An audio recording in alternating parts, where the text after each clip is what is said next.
예수님은 다시 오십니다. 그것을 머리로만 아는 자가 아니라 그분이 왕으로 다시 오셔서 심판하실 것을 알고 그것을 증거하는 자가 되어야 합니다. 예수님을 믿는 자의 고백은 이렇습니다. 나는 하나님의 나라입니다. 나는 그의 백성입니다. 하나님께서 통치하십니다. 그리고 책임지십니다. 아멘. 우리는 제사장입니다. 제사장은 하나님께 직접 나아가는 자입니다. 교만한 자는 하나님을 만나고 그의 음성을 들을 수 없습니다. 오늘 나는 예수님을 보고 있습니까? 오늘 나는 예수님을 듣고 있습니까? 이렇게 다시 점검해 보아야 합니다.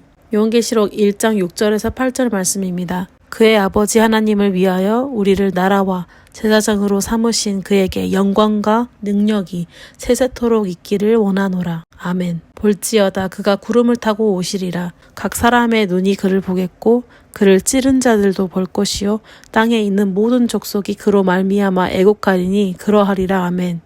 주 하나님이 이르시되 나는 알파와 오메가라. 이제도 있고 전에도 있었고 장차 올 자요 전능한 자라 하시더라. 아멘. 이것이 우리가 전해야 할 메시지입니다.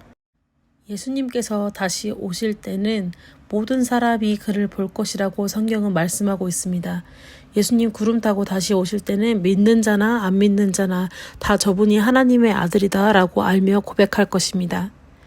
예수님을 믿는 사람은 하나님께 속해 있습니다.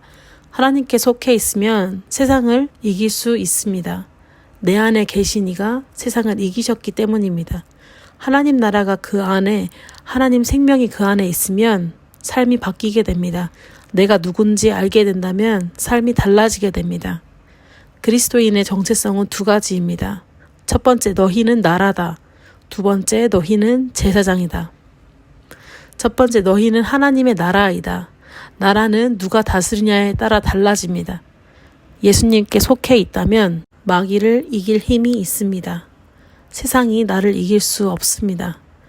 죄의 세력을 이길 수 있는 힘이 우리 안에 있다는 것입니다. 그리스도인들도 자신의 신분이 누군지 모르면 사단에게 맞고 삽니다. 그러나 나는 하나님의 나라입니다. 그에 속한 백성입니다. 이 말은 하나님께서 책임지십니다. 두 번째, 너희는 제사장이다. 제사장은 하나님께 사람들을 대신하여 직접 나아가는 자입니다. 믿는 자들을 제사장 삼으시고 하나님 앞에 가까이 나아가도록 하셨다는 것입니다.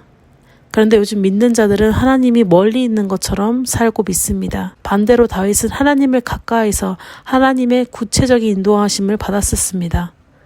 왜 믿는 자의 태도가 삶에서 계속 죄를 짓고 불순종하는 것입니까? 하나님을 모르기 때문입니다. 예수님을 진정으로 믿는다면 내가 제사장인 것을 믿어야 합니다. 하나님 앞에 직접 나아갈 수 있다는 것을 믿어야 합니다. 그리고 그렇게 하여야 합니다. 예수님을 믿고 죄사함을 받았다면 하나님 앞에 나아갈 수 있는 것입니다. 교회는 각 사람에게 심판이 있다는 것을 말해야 합니다. 죄 짓는 거, 대적하는 거 다 자유지만 그때가 반드시 온다. 심판의 때가 온다. 이것을 교회는 말해야 합니다. 또 왜곡의 날이 온다. 슬피 울며 후회하는 날이 온다. 왕이신 예수님께서 심판하시는 그 마지막 날이 온다. 이것을 교회는 알고 전해야 합니다. 스가랴서 12장 10절에서 11절 말씀. 내가 다윗의 집과 예루살렘 주민에게 은총과 간구하는 심령을 부어주리니 그들이 그를 찌른 바 그를 바라보고 그를 위하여 애통하기를 독자를 위하여 애통하듯 하며 그를 위하여 통곡하기를 장자를 위하여 통곡하듯 하리로다. 그날에 예루살렘에 큰 애통이 있으리니 무기또 골짜기 하다드림몬에 있다 애통과 같을 것이라. 하나님의 심판이 예루살렘에서부터 교회로부터 온다는 것입니다. 예수님께서 먼저 선포하신 것이 성전 안에 있는 종교인들을 먼저 심판하신다는 것입니다. 믿는 자들 안에 먼저 심판이 있다는 것입니다. 말씀을 듣고 아는데 더 완악하고 강팍해진 그들을 하나님께서 먼저 심판하신다라고 말씀하십니다. 세리와 창기들도 예수님의 말씀을 듣고 돌이키는데 먼저 믿는 자들, 바리새인들을 먼저 하나님께서 심판하신다는 것입니다. 또 하나님의 심판은 따로따로 각자가 받습니다. 마지막 그때에는 각 개인이 주님 앞에 심판을 받는다는 것입니다. 그래서 교회는 그 심판에 대하여 알리고 전파해야 합니다. 결론입니다. 세상 사람들은 이 땅의 것을 보고 힘들어하고 무너지지만 하나님의 자녀, 제사장 된 너희들은 이 세상을 이긴다는 것입니다. 오늘 예수님께서 그 권세를 가지고 나와 함께 가자라고 우리를 부르고 계십니다. 그리고 교회는 먼저 믿는 자들은 이것을 알리고 전해야 합니다. 예수님은 다시 오십니다. 우리는 하나님을 아는 자입니다. 하나님과 함께 동행하며 다시 오실 그리스도를 보며 두려워하는 것이 아니라 우리의 소망이 되고 기뻐할 이유가 있다는 것을 우리는 항상 기억하고 그것을 전파하며 믿지 않은 자들에게도 계속해서 알려야 합니다. 히브리서 12장 26절에서 28절 그때에는 그 소리가 땅을 진동하였거니와 이제는 약속하여 이르시되 내가 또 한 번 땅만 아니라 하늘도 진동하리라 하셨느니라. 이 또 한 번이라 하심은 진동하지 아니한 것을 영존하게 하기 위하여 진동할 것들 곧 만드신 것들이 변동될 것을 나타내심이라. 그러므로 우리가 흔들리지 않은 나라를 받았은즉 은혜를 받자. 이로 말미암아 경건함과 두려움으로 하나님을 기쁘시게 섬길지니.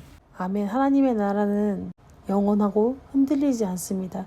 흔들리지 않는 나라를 받은 제사장인 하나님의 나라인 교회가 이제는 부흥의 때, 이 마지막 때에 깨어서 진리의 말씀을 선포하며 나아갈 것입니다.